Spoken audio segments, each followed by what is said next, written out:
Hi everybody, this video is on the topic of taking your puppy or adult dog out somewhere new and setting your dog up for success if they typically can be a little bit worried or overexcited when they go somewhere new. Now Epic here, my little puppy, is actually really good in lots of different environments, but I haven't always had puppies like her, and so I usually set dogs up for success in this way when going new places. Now previously, before I took her here, I have worked very religiously on reinforcing her for settling inside of her crate like this, as well as if you had a larger dog, you can teach them to relax on a mat like she's doing here. And so when you go to a new environment, you can bring your crate if you have a little dog, or a mat if you have a bigger dog. And if you have a bigger dog, you can also simply park somewhere new, open the back door and have your dog in a crate and just sprinkle some treats in there and reinforce your dog for settling in the crate in a new environment while they're still inside the car. Now, if you don't work on the settle in the crate at home, say when your car is parked, or when you have the crate inside your house and your yard in non-distracting environments first, then it can be quite stressful for the dog and they might not think to settle. So the really important part of the homework here is reinforcing settling behaviors at home first, so you can bring that calmness to other environments. The same with if you wanted to teach your dog to sit, you would work on that in your house, maybe your kitchen, your living room, and then when the dog's really good at it, then you could start asking for it out and about. But if you try to teach sit when your dog's stressed or excited and not taking treats out and about, they're not going to learn how to sit.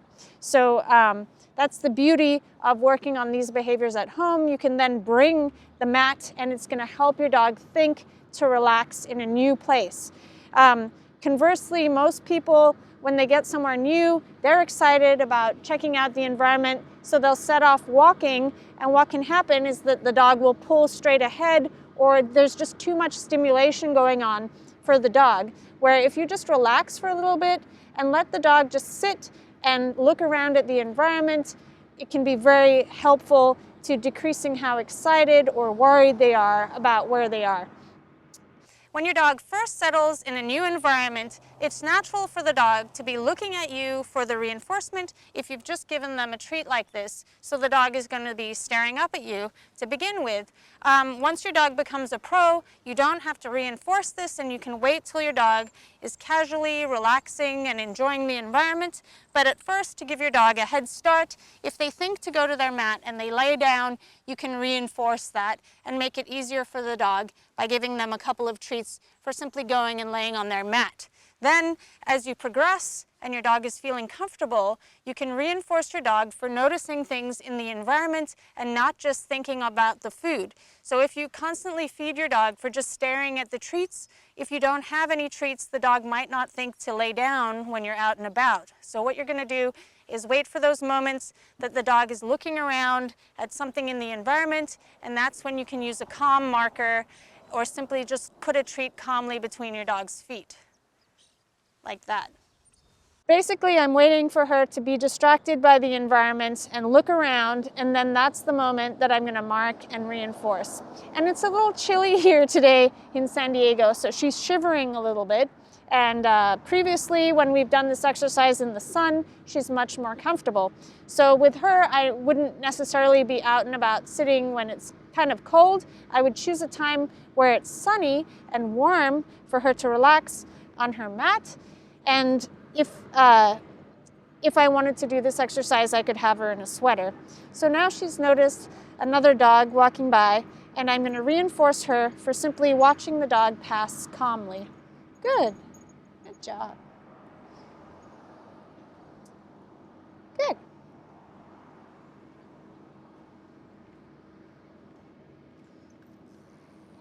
Good.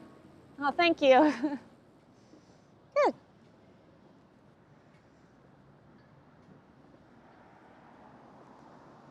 Good. And now a skateboarder's going by. Good. If your dog's not taking treats, you can sprinkle the treats in the crate or on the mat and limit the leash so that at some point your dog is going to realize there's not very much things to do in this environment except eat the treats, and they might be more interested in the treats later.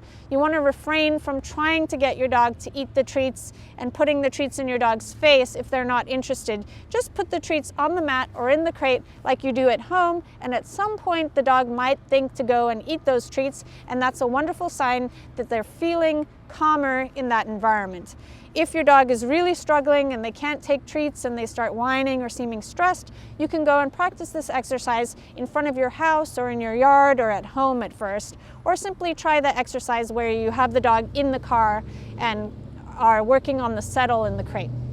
If you have a dog that gets worried or excited in new locations, you can choose a location that you think your dog is going to do best at to begin this exercise. So for example, if your dog gets overwhelmed in crowded situations, you might choose a place where, say for example, a baseball field that no one's visiting, where it's completely isolated, to work on this exercise first, before then visiting another location, perhaps during the middle of the day when everyone's at work and there are few people there, or a place that not very many people go to begin this exercise.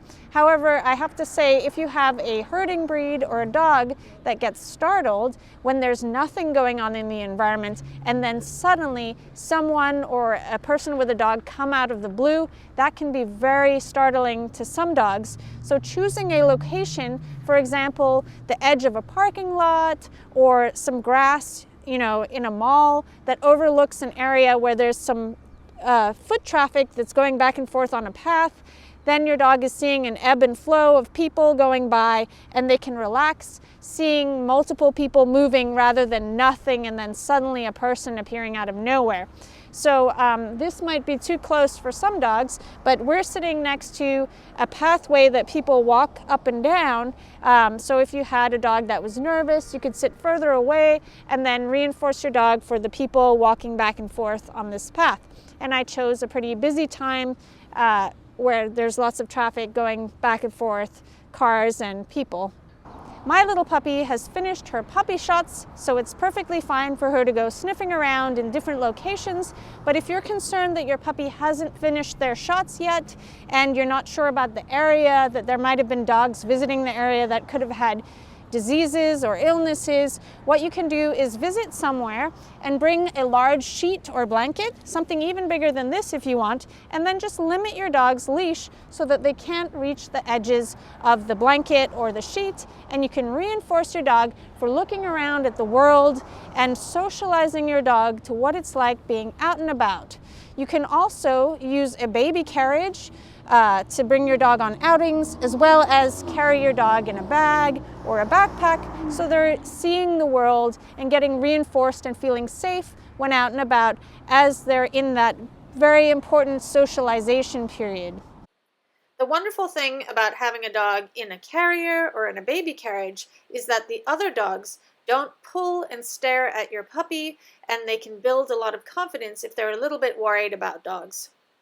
Once your dog is successful with settling in this environment, you can then take little adventures away from the mat and then return to calm your dog down again. So you can either do calm, sniffy walks where you allow your dog or puppy to explore the environment, or you can work on exercises such as loose leash walking or strong behaviors they already know. I don't suggest working on something new or adding criteria to any of your behaviors in a new environment. Instead, you want to ask your dog for behaviors that are really strong. So I like to ask for behaviors that I've worked on a lot, such as attention and the attention game. Recalls are also great, but if you're trying to get your dog to be calm, maybe I would work on something else besides an exciting behavior like a recall. Are you ready? So I'm gonna go on a little sniffy walk and let her investigate the environment. So I'm gonna say, let's go, and call her off the blanket, and I'm just gonna get this leash out from under her leg, whoop, and then let her sniff around.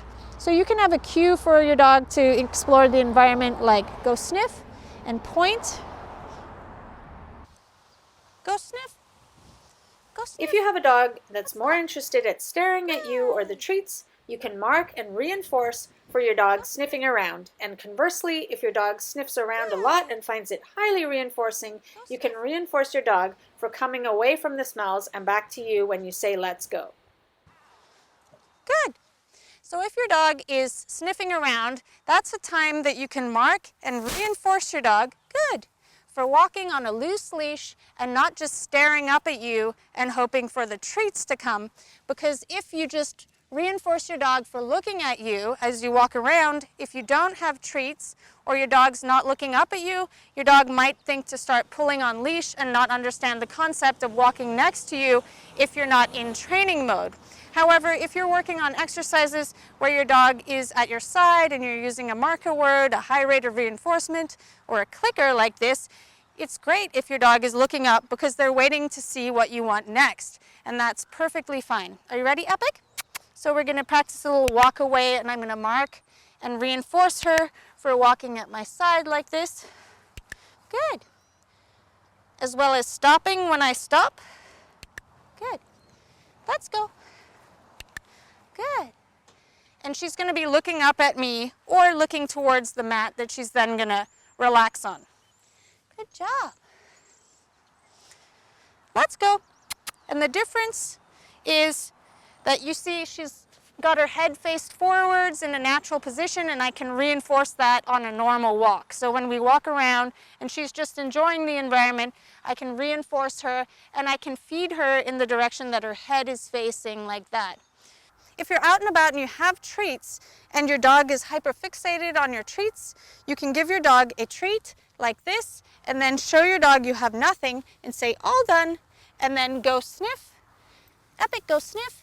And then wait until your dog is invested in sniffing in the grass like that. Good. And then you can mark and reinforce. So your dog is understanding, good, that by not paying attention to you is how they're going to get the treat in this type of situation, so that then you can walk around and have your dog explore the environment without them hyperfixating on you and the treats, and when the treats are not there, that they completely ignore you completely. So that's what I like to do. In the same way that you would reinforce your dog when settling for looking around at the environment, you can do the same when the dog's standing still like this or when you're walking. So as I'm talking to you, I have a treat in one of my hands ready to give my dog. Good. And then the moment that she checks out and she starts looking around at the environment, or as we're walking and she's sniffing, good. I can mark and reinforce so I don't get that constant staring at me, which if you have a young puppy, they're not going to be looking around at the environment and learning what the environment looks like because they're just staring at you. So I find it extremely important for building confidence that the puppy is also getting time to look around, explore, and sniff. If you're planning on training your puppy or adult dog when out and about, I first suggest warming up with the attention game or really easy behaviors that are your dog's strongest behaviors. Because if your dog isn't able to do just these simple things, then it's not a good idea to work on harder behaviors or add criteria or teach something new in a distracting environment. So as you can see, she's looking straight up at me and looking for the treat. Another test that you can do is mark with a clicker, and if your dog doesn't look for the treat or look when you say good or yes, look for their reinforcement, that tells you that in this environment at this point in time, the reinforcement isn't very strong or isn't reinforcing at all to the dog because the environment is too stressful or arousing. So I have a video on how to train the attention game, and I'm going to link that in the description below, but here's just a quick example. I'm going to put a treat down like this, and then I'm going to make a kissy noise and mark and reinforce when my dog comes towards me.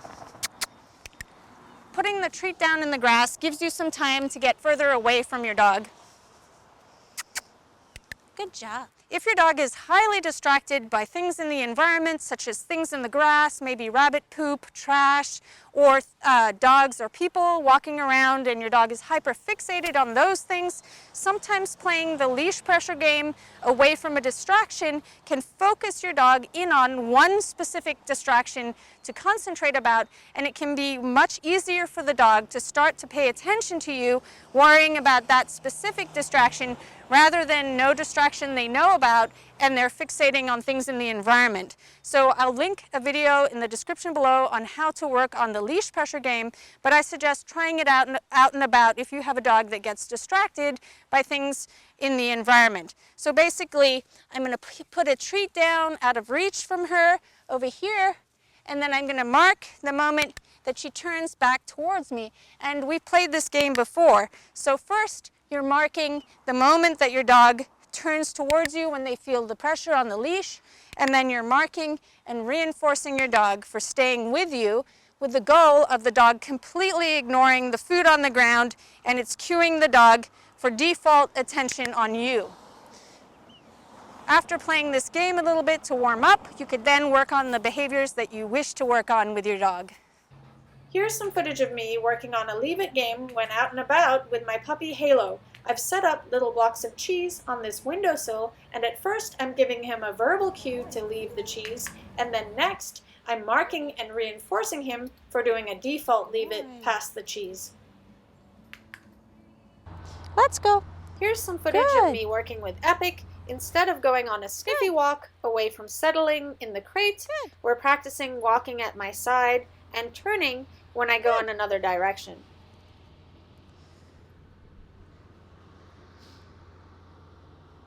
Okay. Let's go.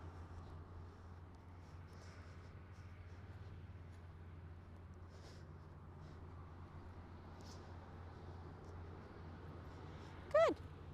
Thank you so much for watching. If you'd like to support my work, don't forget to like, comment, and subscribe to my channel. You can also become a supporting member of channel Kikopup by clicking the join button.